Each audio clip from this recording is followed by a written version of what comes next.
Hey everybody, and welcome to The Void, a show dedicated to filling the void between being an employee and becoming self-employed.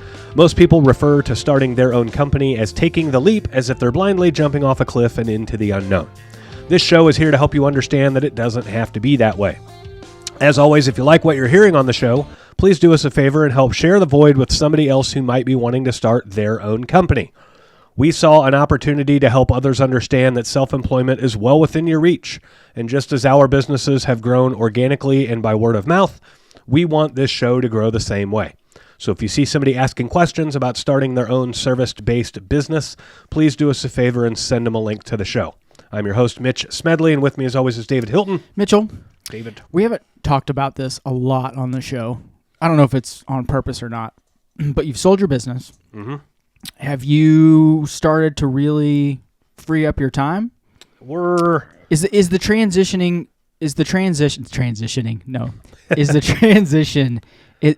has it taken more than you thought it would? I guess is my question. Did you just assume the gender of my business? Yes, I did. I thought that you were transitioning your business. Yeah. No, yeah, so we're like what, 2 months in? Yeah, about 2. We're about on pace, maybe just a touch behind. But did you think the workload would be what it is? Yeah. Like I knew it was going to be a heavy lift for the first few months just to teach everybody how to do everything. No big surprises. Surprises. Yeah. Everything's going smooth? Yeah. About to free up some time? About to free up some time. We got a couple more things we got to put in place, and then my time is way freed up. Going on a little vacation next week for celebration with the wife. Going to Mexico. That'll be fun. Yep. I'm surprised I didn't get an invite. Well, you know I'm kidding. You know those flying swaps, right? Where's T-Rizzle when we need him? So what's funny is Danielle's working with we have a friend that's a travel agent. And Danielle's working with the travel agent, and Danielle tells her, like I hear her on the phone, and she's like, we could totally go to like those swingers resorts or like those top like clothing optional resorts. She's like, it's not for us, but like I don't mind the environment. So she's just trying to get like non-kids. Say you want to go to one without saying you want to go to right. one. Yeah. She wants to get her tits out on the beach. That's what she wants to do. Janine and I have looked at them that are they have 2 different ones. Yeah. You know, they have ones that are just no kids, but not. Yeah. Swinger ones. Essentially, that's what we're going to, is an adults only resort. It's not adults only. It's not quote adults only. It's not red room adults only. Right. It's just no kids allowed.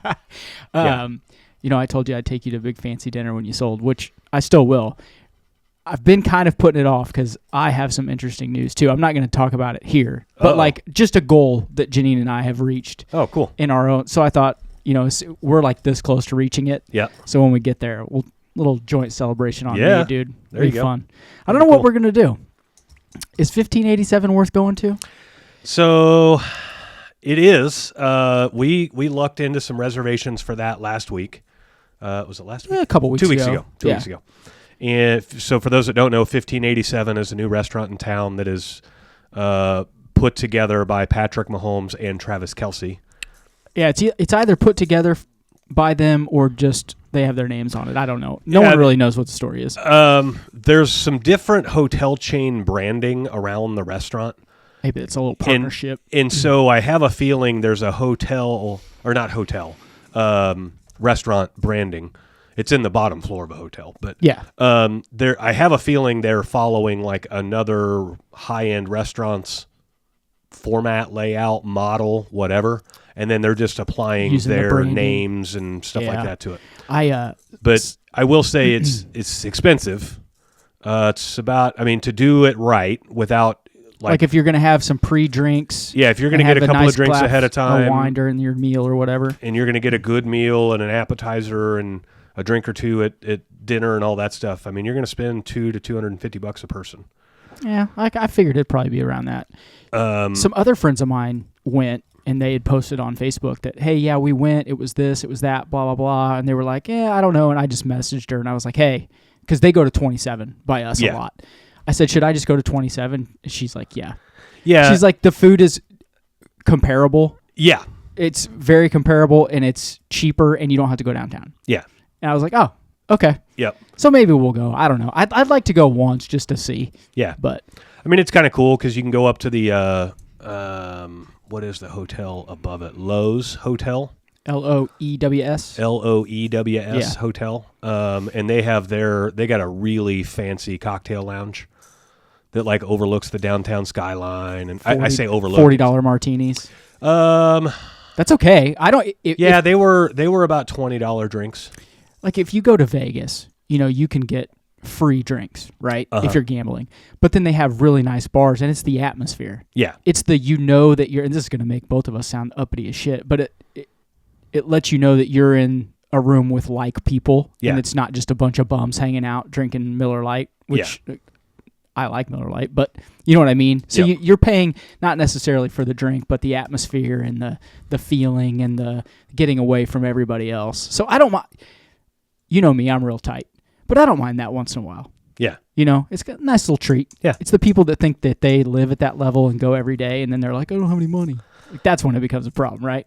Pretty sure. So it's kind of a weird story. We were at the Lowe's Hotel bar, cocktail lounge or whatever for drinks before 1587. And our waitress was like awesome, great service, everything. And when it came time to check out, she like kind of disappeared. Like she gave us our checks, but she didn't come back and with our cards for a minute and all of that. And we're like, that's kind of weird. And so she comes back and she's flustered. And we're like, are you good? Yeah, like what's going on? Like here, what dude? happened? And she goes, oh my gosh, I'm pretty sure some guy's trying to kill himself. And we're like, what? Apparently some guy was down there drinking and talking with a waitress. In the restaurant Lowe's Hotel. Or the bar up top? In the Lowe's Hotel cocktail lounge. Okay. And the way that he was talking to the waitress, he was acting all doom and gloom, like it's the end and all of this stuff. And then he ends up tipping the waitress. Like they never said the amount. Like something insane. An obscene amount of money. Like 50 grand, 100 grand or something. Yeah, yeah. She was like, somebody better take it. Yeah, she said this guy tipped me a life-changing amount of money. He was all talking negative and doom and gloom, and pretty sure he's planning on like going up to his room and pulling the trigger. I mean, if you're going to do it, fuck up a hotel room. Well, and make a waitress rich on the way out, right? And so she was able to like... That's dark. Like the guy had already gotten up and walked away when she got the obscene tip. She went straight to her manager. Looking for him. Yeah, she went to her manager and they went and found the guy. And he was about ready to get into an elevator and go to his room.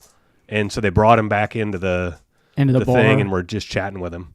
That's weird. And yeah, we had to leave and go to our reservation. But yeah, it was kind of odd. Like, just really odd.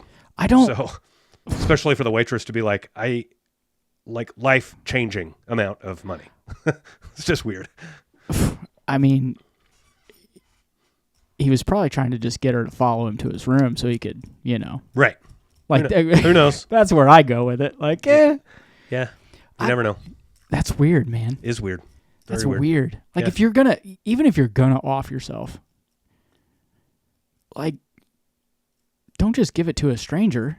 You're telling me you don't have. I shouldn't say this because usually it's people don't have one person that they love and care about. Yeah. I mean, okay. Yeah. I mean, damn, if she's a 10, give it to a 2, though. She needs it more than that 10. Give it to a 2. That girl, like, make somebody's, you know what I mean? The 10 can make the money. Give it to a 2. Give it to somebody without an OnlyFans potential. Without privilege. Give it to a 2. That 10's got privilege. You've got beauty privilege. Dude, if you want to talk privilege, we're not going to get into politics, but it's, white privilege this, Asian privilege this, blah, blah, blah, blah, blah. If you want to talk privilege, 9s and 10s. Yeah, there's privilege. Women, and it doesn't really matter if Asian, black women, white women, 9s and 10s. Yeah. That's privilege. Yeah. They literally don't pay for dick. That was a poor choice of words. They don't pay for shit. They get one. I walked right into that one. You are right. They don't pay for dick.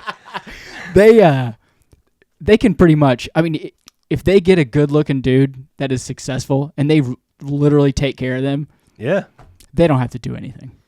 Yeah, then sometimes your privilege buys you a 9 or a 10, right? earned privilege can buy you a 9 or a 10. Well, yeah. So, like, did you see the latest Victoria's Secret's fashion show? Old squiggly eyes Reese walking down the aisle. Sid the Sloth. Yeah. Walking down the aisle. Dude, I will say this. She got a rocking body. Yeah. I can't tell who she's looking at. Yeah. You know what I mean? Like, I Both know of us. I'm not a 10, but, like, I know I can't do that. Right. Like, you know what I mean? It's like, maybe let's not put her up there. Yeah. I did it. I had kind of forgot about the Sydney Sweeney thing with the jeans. The jeans. Like, Yeah. she has good jeans, you know? Yep. Which, so stupid. They could pay whoever they want to do whatever they want and advertise however they want. Yeah. Okay? It doesn't matter. I was listening to one of our local sports stations. I listen online, so they have different ads than are on the radio, you know? Mm-hmm. And both radio stations in our town are pretty liberal, Yep. right? Well, there's a American Eagle ad that comes on, and it's her. Yeah. And she's just, you can't see her. It's just her talking. Yep.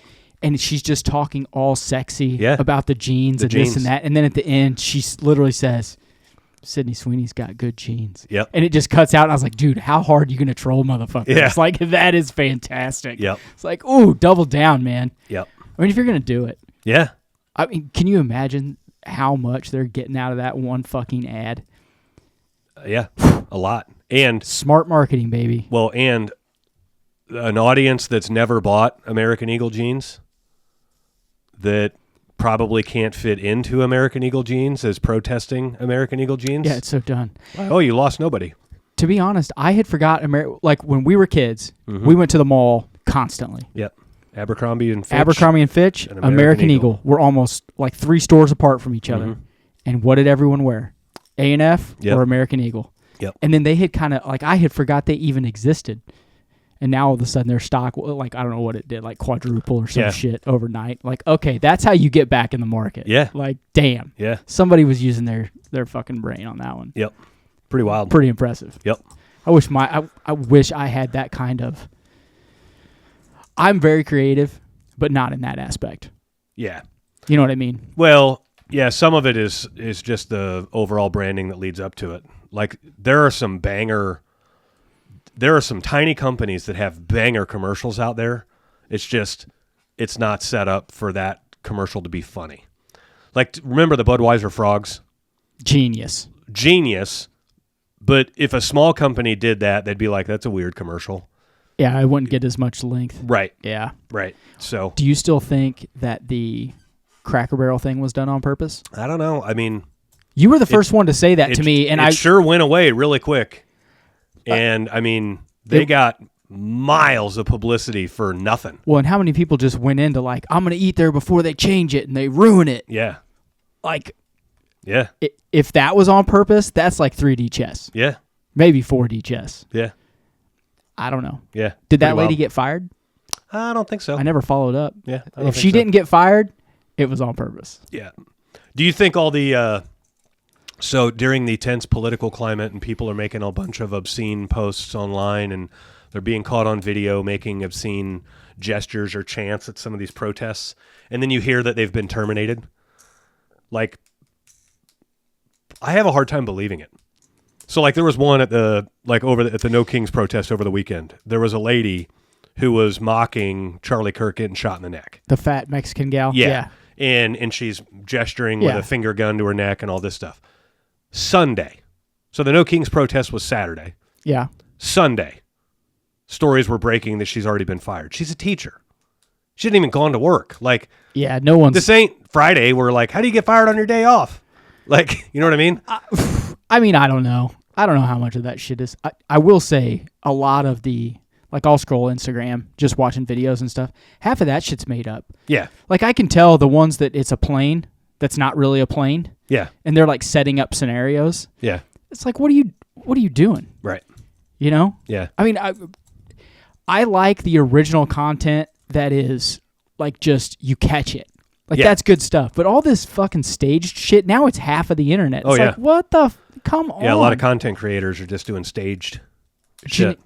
Janine showed me one the other day. It was an alligator on a porch, and the kid gets on it, and the alligator takes off. That's a Sora AI video. Yeah, she's like, "Can you believe this happened?" I was like, "Babe, you know that's AI, right?" Yeah. She's like, "Is it?" She didn't know. We're all hosed.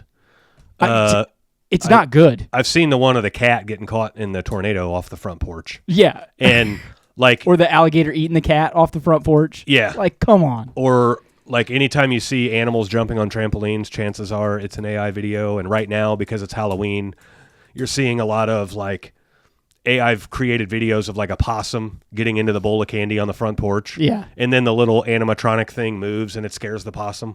Yeah. Like, that's all AI stuff. I know. But yeah, we're screwed. Yeah, I could hear Dave I will Nabin. get taken advantage of hardcore in the future because at the rate I'm having to do double takes at some of these AI videos now. Yeah, and you watch a lot of videos. I do. Yeah. Yeah. So yeah, it's I haven't gotten Sora yet. Grant got it. And it's a weird like invite only thing. And that's not good either. It's so like once you get it, you're given like 10 passes to give to other people so they can get it. You can't just get it. You have to get invited. Oh, so there was probably a beta, and then those people started the spider web, and then the spider web went out. When one they got 10, and then they chose who they wanted to do it and all that kind of stuff. Yeah, it's kind of like that autonomous taxi company like Waymo or something like that. That it's invite only. It's like Uber, but they're autonomous. And it's invite only. But like Grant was telling me, so he's got 10 passes to give away, and he's like, "Dad, do you want Sora?" And I'm like, "Not yet." I said maybe, but right now, hold my pass. Yeah, and he was like, "Well, I've been looking on eBay. People are selling these Sora invites on eBay for how much? A lot. Sell them, dude." That's what I told Grant. I'm like, tell him I want one. I'll sell the one he gives me. I don't give a shit. Yeah. I think it has to be like come from Grant. I don't know, but. Dude, that's crazy. Now, granted, what they're listed for on eBay and what they actually sell for and what people actually collect, two totally different things. But it's almost like they've created their own Bitcoin. Kind of. Limited Bitcoin. Yeah. I can hear Dave Nabin right now. I'm going to finish that like all the time. Man, fuck that shit. I told you guys. I told you. Yeah. He's one of the older guys in our Tradewinds group. Him and I are a lot alike. No, never. No. I mean, I definitely see some good perks for it because you can give it some language, you can give it some pictures, and then you can just, instead of having to go out and shoot content, you can have Sora, I could take a picture of myself in this podcast studio with the backdrop behind me and everything. Yeah. And I can give it some language, and I can give it a couple of different picture angles and give it a little bit of a video clip so it learns my mouth movements and my voice tone and everything. And then from that, I could literally make any podcast clip I want to make, whether it actually occurred or not. What is it called? Sora, S-O-R-A. Grant did one. He was just exploring and having fun.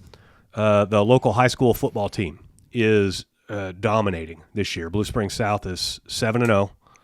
Yeah, they play West. Final game. Yep. This Friday. And they're projected to go 8-0. They're projected to win state.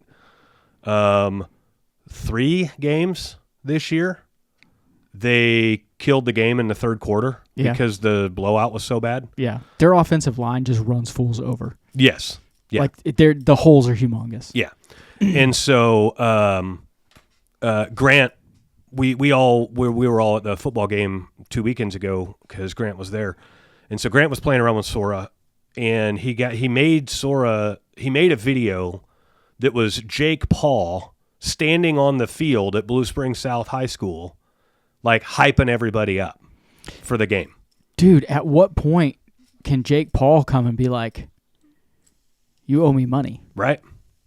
Well, so the AI video that Trump made trolling the No Kings protest this weekend of him flying a fighter jet. Did you see this? No. So Trump. Oh, yes, I did. The mask is too small on his face. Mask is a little too small on his face. You're wearing a crown. He's wearing a crown. Dumping shit on him. And he's dumping shit on all the protesters. Yeah, I saw it. He's playing Highway to the Danger Zone by Kenny Loggins. Uh-oh. Kenny Loggins is probably going to sue him because he's a liberal turd. Yes, he's trying to go after Trump for unlawful use of the audio, which if Kenny Loggins has licensed the audio to whatever site that was created from. Yeah, he's hosed. Then you don't get to control that. I wonder if So when you're on Sora and you want to add music, do they give you a library to choose from? I'm sure they do. Well, then it has to be licensed. Yeah, it depends. Because they can't provide, like, so on Adobe, if I want to use their music, I pay an additional fee, or I can't even access it to even listen to it for more than 30 seconds. It kind of depends on how's your account set up. Is it set up for business or personal? So like your personal Facebook account, you can get access to boatloads of music. But your business Facebook account, you have like 6 generic audios to pick from. Gotcha. And you'll get copyrighted unless you can prove that you have the rights to the music. So that's why we use Epidemic Sound, is that handles all of our copyrights to any music. Yeah. So. And that's why I pay for the Adobe one, just for a few things that I've done. Yep. That's why we changed the music at the front of the podcast. Yeah. Just to something we owned. Yeah. It's like, let's just be safe. Yeah. So if you guys are wondering, the music in front of the podcast is yours truly, not me, Dave. Me? Oh, yeah. Playing the guitar. I was like, what the fuck are you talking about? Yep. Yeah, from a long time ago. Yep. The OG. That's like ripped from a CD, a compact disc. I had to put the compact disc into the You had to burner. find a compact disc player. So my old school laptop still has a burner on it. How do you know you're old?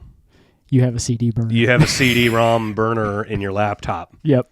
That thing's from the Napster era. I had to rip that fucking CD. For those of you that are young, ripping is when you record off of a CD to MP3 format for your library.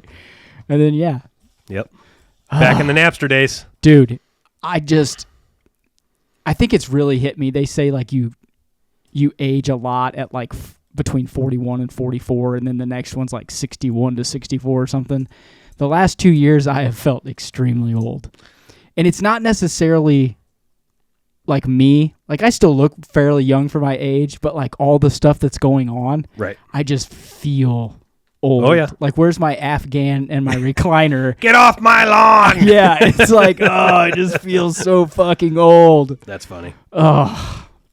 Hey, you want to actually talk about work stuff today? I think you should talk about Field Pulse first, but then, we should. Okay. So we are going to, today's show, we're actually going to talk about how to build a team in 2 phases. We're going to talk about things that you need to be doing to build a team when you're just a team of one. Things that, like, actions and processes and routines you can be putting in place that will give you value when you finally have a team. Yeah, foresight and planning. And then we're going to talk about, like, how to actually build a team, because that's the biggest challenge a lot of tradespeople have. But first, a message from our sponsors. Field Pulse is the field service management software for your field service pros like you. Whether you're a small business looking to grow or a larger company that's ready to scale, it's got everything you need all in one platform. It's got advanced features for your CRM, for estimates and invoices, for scheduling and dispatching, for good, better, best proposals, for maintenance plans, and it'll even upload the TradeWinds price book. Plus, Field Pulse integrates with the software you're currently using every day, like QuickBooks Online and your desktop, so you can hit the ground running without ever changing everything about how you do the day-to-day operations. And by simplifying those day-to-day operations, Field Pulse saves you time and keeps your team organized, and it gives you the tools for increased productivity and profitability. And it's not just us saying this. Field Pulse has earned an average 4.8 star rating with over 600 Google reviews. To learn more, head over to fieldpulse.com. That's FIELDPULSE.com. I was wondering if you was going to get through that. I know. It was a hard tough read today. Yeah. You okay? Yeah. I just got reminded of a really embarrassing moment at the last Chiefs game I went to. So, spelling Field Pulse. So, the last Chiefs game I went to was the Chiefs-Eagles game. I was just going to say, are you going to tell us, or is this going to be for me? Is it that bad? And maybe it wasn't the last game. Well, Raiders were on Sunday. Did you not go? No, I didn't go to the Raiders game. But anyway, Chiefs-Eagles game. We get a lot of visitors that sit around us. Yeah, you're kind of in that area of, I love having tickets, but not that much. Right. So I can sell them off, and it doesn't hurt me too bad, or loan them to friends or whatever. Yep. And so we had an Eagles fan sitting behind us. And I'm not going to say she was obnoxious. She knew all the chants. She didn't have any fans around her, so she's chanting all this stuff by herself. Did she wasn't being rude. Come to the game by herself? I think so. Ballsy. And I wouldn't do that in Philly. no, yeah, I wouldn't go the other way with that. Did you ask her? No, no. But you know, the Eagles started out that game pretty aggressively, right? Yeah. And then they kind of flattened out in the middle, and then they got aggressive towards the end. And so every time they had a good play, she was spelling the whole Eagles chant. Yeah. And they have this whole chant Yeah. with how they spell it and all this stuff. Well, once the Chiefs started doing good, I'm like, I'm going to turn it around on you. I'm going to spell Chiefs. Oh, no. It would help if I spelled it right. What is... Yeah. Did you go CHEFS? CHEIFS. Oh, my God. I before E except after C, dog. Yeah. And that is fantastic. Yeah, Danielle just looked at me, and then she just bowed her head in her hands and started shaking her head. Did she get up and walk away? And she's like, I don't even know you. And I'm like, what? Oh, you didn't even I realize didn't even recognize it. And then I'm like, oh, no, I misspelled it, didn't I? And she's like, well, I mean, it doesn't help that, you know, we sit on the goal line. Yeah. So, like, you can see the word Chiefs right there in the end zone. And it's like, dude, that's bad. And all the other fans were probably like not trying to crush you because you're a Chiefs fan. Yeah. And you were trying to. Yeah, it is what it is. Shit happens. Were the boys with you? Oh, yeah. Oh, yeah. Do they still make fun of you to this day? Yeah, they were mortified. So now the running joke is every time we're driving to the stadium, they're like, how do you spell Chiefs, Dad? And I'm like, F-O-C-K-O-F-F. Prick. Did you just say F-O-C-K? Oh, my God. You just misspelled your favorite word. I just misspelled it again. Yeah, so. What the fuck is the spelling is not my strong suit. Do you remember, suit. This has been like 4 episodes ago, I told you people were getting dumber because of the phones and they can't even spell? Yeah, that's me. And you tried to argue with me a little bit? Mm-hmm. Well, that argument has been put to rest, sir. Yep. We have proven facts. So let's actually talk about something I'm good at. Are you tired of complex and high credit card processing fees? The Void Podcast has negotiated exclusive rates for the Void listeners. This program's tailored for trade businesses like yours. And if you're using House Call Pro, switch and you can expect to save $80 for every 10,000 you process per month. Don't let high processing fees drain your profits. Visit empowerpayments.com/the void or call us at 913-423-1265 now and unlock your savings. You know what? Because spelling ain't it. Here. Clean slate. Clean slate. Start, sir. So that's gold. If you're listening to this show and you haven't started your company yet, or you have started your company and you're a one-man show or one-woman show or whatever, there are some things you can be doing right now to be preparing yourself and gearing yourself up for an eventual team that you will have someday. And what I mean by this is a lot of people start their one-man show. They basically own a job, and they're doing everything without a process, without a structure, without a system. And so they're not really setting themselves up to hire anybody and then be able to teach that person how to do anything. Well, they have a system. It's just not written or teachable to someone else because they quote unquote know it. Right. You know what I mean? So they're just flying by the seat of their pants. They may know how to do it. Yeah. But they couldn't teach somebody if they hired them the next day. Yeah. Like imagine if I managed a McDonald's and I knew how long the burgers needed to be on the grill, and I knew how long the fries needed to be down in the oil, and I knew that the ice cream machine was broken, and all of those things, but I didn't write it down anywhere.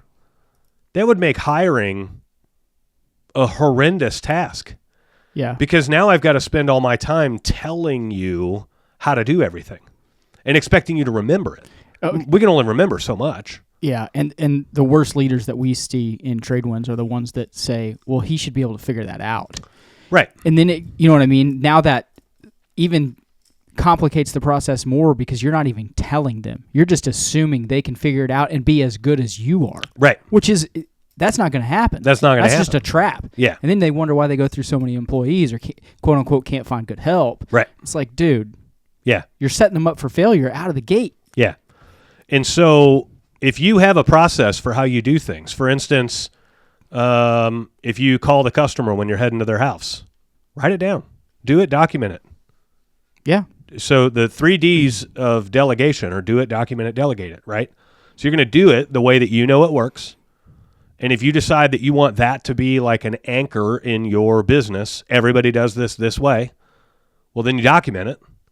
And then you delegate it out and make sure that everybody's doing it that way.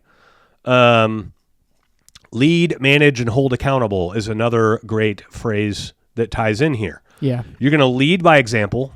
You're going to manage them to make sure that they do the thing the way that you want them to do it. And then you're going to hold them accountable when they don't do the thing the way that you want them to do it. And so,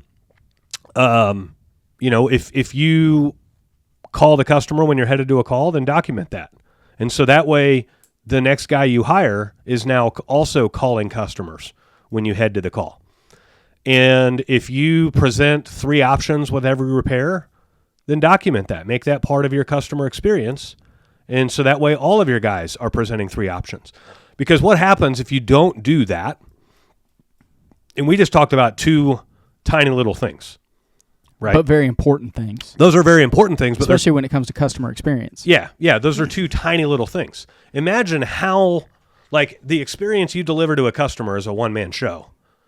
There's 100 tiny little things that are leading into that experience.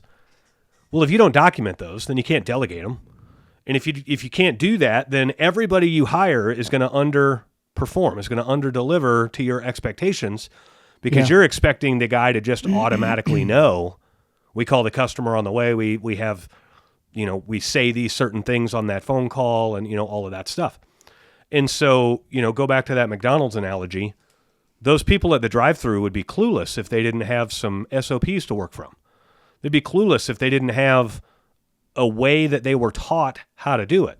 That would make your customers like really aggravated too. Imagine if like McDonald's is consistent if they're nothing else. Yeah. So you know the fries are going to be like the fries. You know that they have that every Coke you get is the most delicious fountain Coke you'll have. Yep. Because they pay for maintenance and all that. You get the same thing every time. Yeah. Yeah, the ice cream machine's broken. Yeah. Like people literally look aside the fact that food is killing them because of the consistency that they get when they get it. Yeah. Yeah. Well, and I'm not here to wage in on the health of McDonald's. But the reason they're so popular is because they're so easy, because they're so consistent. Yeah. Right? Chick-fil-A. We talk about Chick-fil-A all the time. Yeah, it's a great model to reference, but I don't like Chick-fil-A. I don't really like them either. I mean, their food's amazing. It's they have just that very spicy, small portions. They have that spicy deluxe chicken sandwich. That one I'll eat. Yeah. It's got like pepper jack and spicy chicken. Yep. That's good. But that whenever you pull away from a Chick-fil-A, they're going to say, "My pleasure." That's just what they do. It's part of their process. It's just part of their process. This has made me think about one of the biggest, it's not a complaint, but a thing that guys in trade winds gripe about all the time is, where do I start with my SOPs, my standard operating procedure? What does it look like? What is this? What is that? I don't understand. Where do I start? And it's like a big, giant cloud over their head. They don't understand it. Literally what you just said of call the customer before you go, that's part of a SOP. Yeah. You're literally writing the SOPs as you go along. Yeah. It's not some giant, hard, non-understandable thing. It's literally what you do on your way to a service call. Yeah. That's a procedure. That's a process. Yeah. What do you do when you call them? That's a procedure. That's a process. Yeah. What do you do when you walk to the door? That's a procedure. That's a process. That is an SOP. Your literal day-to-day actions when you're a one-man show is the way that your business is going to operate moving forward when you're hiring people. Yeah. Like you said, write those things down. When you hire them, you already have the SOPs. They're right there. You wrote down everything you were doing on a daily basis. Yeah. It is not as complicated as guys want to make it out to be. No.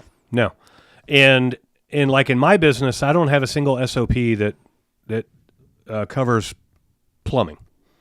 All of my SOPs are client experience and like how to navigate our CRM and stuff like that. They're operational things. Yes. Yeah. They're literally operational. We have a rule in our company that we only hire guys with experience. And so thankfully that means I don't have to write SOPs about how to do plumbing. But that's another thing to consider as you're looking at eventually building a team is the first people you hire in business should not be an apprentice. Like, I get the noble idea that you want to hire an apprentice, but look at the comparison of hiring an apprentice versus hiring a skilled person. The apprentice slows you down, costs you money, and is not worth their own wage. Well, and think about it even more simply than that is you're hiring someone because you have so much on your plate that you can't deal with it, and all you're doing is adding something else onto your plate. Yeah. That person isn't going to take 5 things off of your plate to help you. Right. It is a burden. It's an anchor. It's just one more thing you got to deal with. Right. It doesn't work for your first hire. You and I talk about this all the time. It doesn't work for your 3 or 4 hires. Yeah. The only time hiring apprentices works way early in business is if you're doing a lot of new construction and you've got a lot of gopher work, you've got a lot of repetition and stuff like that, right? Like an apprentice can run a goon spoon and stand in a ditch and tell you, you know, how you're digging the grade or whatever. Yeah. Like those positions, it can make sense. But if you're in the service world at all, like it's hard enough to take somebody with 20 years of plumbing experience and teach them how to do plumbing here. Yeah. I don't want to have to teach them the plumbing too. Yeah. You know what I mean? It's just a drag. It's not a smart idea. Full transparency, and I'm not knocking the guys in trade winds. It sounds like I am today, but a lot of them are of that mindset because of just different areas of the country they're in where that's prevalent. That's just what you do, quote unquote. Yeah. And so, like you were saying, it is a noble act. Mm-hmm. You know, you are literally making a sacrifice to help the industry move forward. But man, if it folds your business, it really doesn't matter how noble of a gesture it was. Yeah. My dad always used to have a saying, and he would say, charity begins at home. Meaning, if you're broke, don't be going and donating money to charity. Like, get your house in order first and create a house that's so in order that you can safely donate to charity, right? Yeah. And you don't need to be spending your last dollars on charity stuff. If you're living paycheck to paycheck, you don't need to be rounding up that total at the supermarket or at the store or at the hardware store or, you know, whatever. Yeah. I mean, when you're too charitable, you become a charity. Yeah. Is one of the most common sayings I've heard in a long time because I think a lot of people, and I don't know if, you know, we talk about crowdsourcing information on Facebook and stuff a lot. You know, there'll be stuff on there. Can you help me with this? Can you help me with this? Can you help me with this? Can you help me with this? It's the same circle of people that are going nowhere. Yeah. Yeah, they're helping each other out, but no one's getting anywhere. Right. You know what I mean? Like, come on, you got to take care of home first. Yeah. Yep. And home in this case is business. Your business has to thrive or you can't hire and give paychecks to anyone, and it doesn't really matter, does it? Yep. Somebody posted on the local community page yesterday that they needed a new sewer. $10,000? And they almost crushed that guy. Yeah. And you know, they got a bid for $10,000 and they're trying to get it done for cheaper and all that. That's not our ideal client, so I didn't even drop our company on there. But I just said, hey, this is one of those things where you tend to get what you pay for. And this can cost you a lot more than $10,000 if you hire a cheap guy and he does a horrible job, and then somebody has to come in, like a good guy, have to come in later and redo it. Yeah, it's so funny that you brought that up because I went back and looked at all his posts in that, and they're all everything's too expensive. Yeah, and looking for charity. Like that's all it was. Like, dude, how? Like, I didn't post anything because I'm trying to be better about not dragging people down. I'm trying to like make positive change, right? Yeah. But at what point do you realize your mindset has to shift and you have to be better? Yeah. Regardless of what it is. Like you have to be, you know, make more money. Yeah. Get a better job. Stop being stuck in this same perpetual cycle of, I almost said loserhood, but like that's what it is. It's really what it is. You know, like make a change in your life so that you're not that person for the rest of your life. Right. Like what's weird to me is when you do say things like that to people, they don't take it to heart. No. They think you're being down on them. It's really like, no, that's the only way you're going to get out of this situation is to just decide I'm going to be better. Well, and at some point, adults don't change. And so this is actually going to come in later in the hiring stuff, the team building stuff. But at some point, like it's hard enough to change your own mind as an adult. It's very difficult to change another adult's mind. I see what you're saying. Like especially on the internet. I will say it is very difficult for people to change on their own. Some people can. Like I've changed a lot probably over the last 5 years. You have for sure. Yep. You know, but it's a very small percentage of people that are willing to make that change. Well, and you changed because you changed, not because somebody changed you. Yeah. Right. Exactly. So you made a choice to improve and do better. And, all that. Yeah. But yeah, there was a comment on there that was like $10,000. That's crazy. Like even if you can't get somebody to loan you a backhoe, even if you have to rent a backhoe, PVC is so cheap. Like there is no way the company needs to be making that much money on you. And then they didn't give any like structure of locates or gravel or experience or. I mean, what happens when you hit the gas line in your front yard trying to do it yourself with a borrowed backhoe? Yeah. Or gas lines are actually, I mean, they're volatile, but they're cheap. Dude, you just pinch the motherfucker over. Yeah, and they're roll. cheap. But Google Fiber's all over our town. That's expensive. So imagine snagging a Google Fiber line, right? Yeah. Whoops. Or power, and you actually hurt somebody. Hey, guess what? That's now a $20,000 problem. Yeah. What happens when you snap a power line and it's like it doesn't kill the transformer and you go down there and grab a hold of it to see what the fuck it is? Yeah. Like, dude, you're toast. Yep. I've got some friends that live, or they're not friends, they're acquaintances. I don't even know these people. I know them through somebody else. They tried digging up their own sewer for a repair. And how deep was it? It's always my first 7 question. or 8 feet deep. That's not too bad. But they hit the fiber optic lines in the front yard. Did they not call locates? I don't know.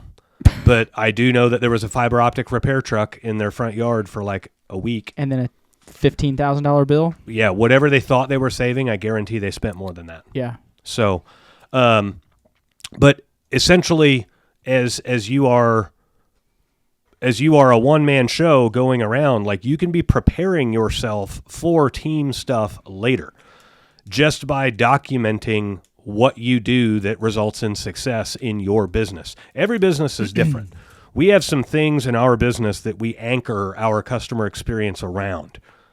They work for us. That doesn't mean every other business should do them. It might not work for the way other businesses are set up, but it works for us. And we want to make sure that that's a consistent thing that every customer gets. And so we make a process around it, right? Another thing as a one-man show looking to hire is be ready to understand that you will not find a diamond in the rough. Great employees are not found. Great employees are created. You may find one, but man, the chances are slim to zero. Well, great employees, you could have a great employee that comes into a business with no structure and they bomb hard. Yeah. Great employees are relying on the structure the business provides them to excel. And they need that structure.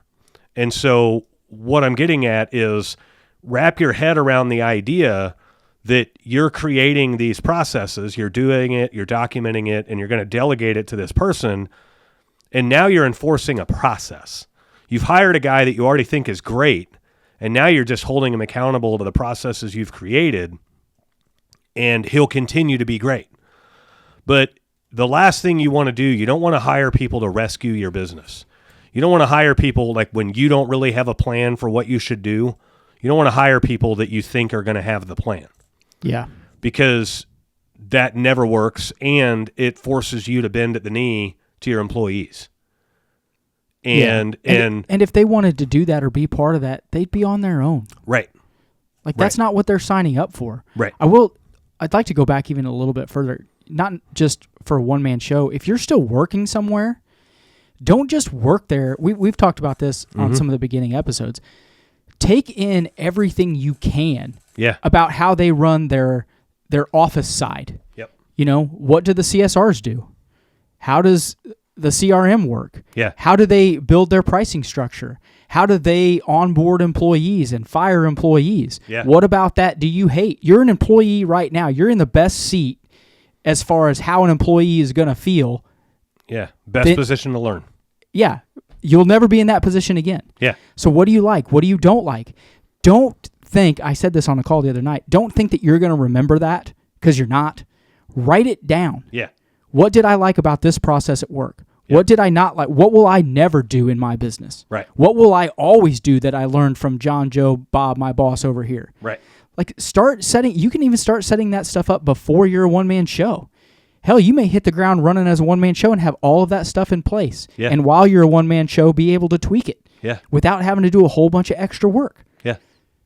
That's exactly it. Yeah. I mean, it just, I think a lot of times, and I was guilty of this, tradespeople make the quote-unquote office work way harder than it needs to be. Mm-hmm. The process is way harder than it needs to be. They overthink all of it because it is not their skill set.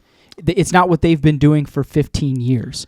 Well, the other reason people make some things more difficult than they are Just because they're afraid to do it. is because they're afraid to do it. Exactly. Yeah.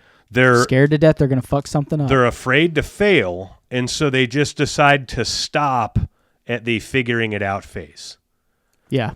And when it comes to building a team, you will never have solid players on your team if you don't enable your team to succeed. Like, your job as a manager or as an employer is to set your team up for success.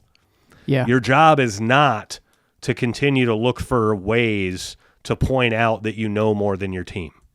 Your job is not to continue to look for ways to point out that you're the boss and that you write their checks. Yeah. Take an athletics team, for example. Is the coach spending the entire practice talking about the good old days of back when he was young and he was doing all this? Or is the coach spending the entire practice enabling his team to win? Teaching his team how to win, right? Yeah. So that's your job as a leader, is to set other people up for success. Well, the only way to do that is you have to know what success looks like, and you have to know how to create success.